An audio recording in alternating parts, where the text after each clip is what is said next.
Thinking in Public, Mere Christianity. I'm going to read a couple sentences, but I'm going to provide context that he's talking about when people get into quarrels, as he says, but basically arguments, disputes, if you will. Referencing that. Now, what interests me about all these remarks is that the man who makes them is not merely saying that the other man's behavior does not happen to please him. He is appealing to some kind of standard of behavior which he expects the other man to know about. And the other man very seldom replies, "To hell with your standard." So he's talking about the whole dance. Like if someone tries to call you out in public, like a stranger, like I'll come up with an example. Like if you don't return the shopping cart, you know, in the parking lot of some grocery store, and someone was like, "You're not going to put that back," rather than to be like, "I don't owe you an explanation," and continuing on, you might stop in that moment and be like, "I'm really tired," or "I'm in a rush," or like justifying why you're stepping out of like this unspoken rule.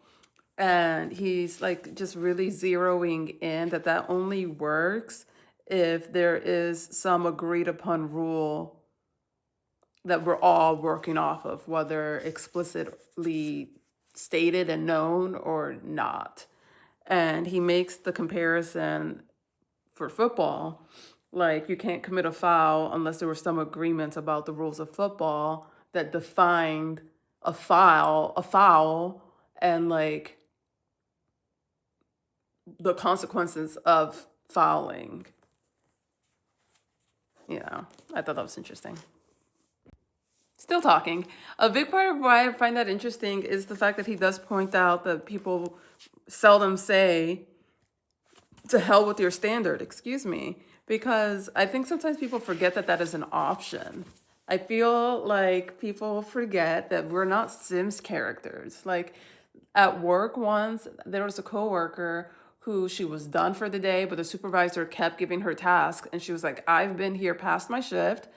I've logged out. I'm walking out the door now." And he kept talking to her. And then she was like, "Hi, you've reached my voicemail. Please leave a message after the beep.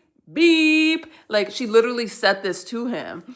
And then he kept talking. And then she goes, "Beep." And then he kept talking. And she goes, "Beep," like with the hand motions and everything. And I remember thinking, I didn't know you can do that. Like I didn't know that was an option. So yeah, that part of the book, it just reminded me like we are not Sims characters, we're humans with free will.